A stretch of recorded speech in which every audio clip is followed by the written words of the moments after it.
రెండు తెలుగు రాష్ట్రాల yes news live TV channel ప్రేక్షకులకు స్వాగతం.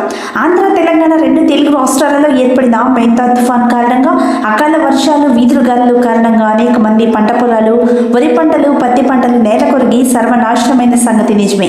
ప్రస్తుతం కురుస్తున్న వర్షాల కారణంగా ఒకవైపు అతివృష్టి, మరోవైపు అనావృష్టి, పంటలు అధికంగా దిగుబడి అయితే తగిన రేట్లు లేక పండించిన రైతులకు అనేక అవస్థలు పడుతున్న సంగతి విదితమే.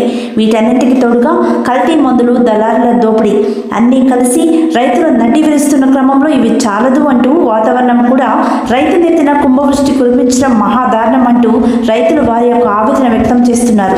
ప్రస్తుతం ఇటువంటి రైతులకు కేంద్ర రాష్ట్ర ప్రభుత్వాలు ఫసల్ బీమా యోజన పథకాలు పెట్టి ఒక్కో ఎకరానికి ఇంతటి పంట ప్రమాద బీమా కట్టించుకుని రైతులకు పంట నష్ట పరిహారం మూల్యం చెల్లించనేలా రైతు ఇటువంటి గడ్డు కాలంలో మెరుగుపడే అవకాశం ఉంటుందా అంటూ ఆవేదన వ్యక్తం చేస్తున్న బాధిత రైతులు.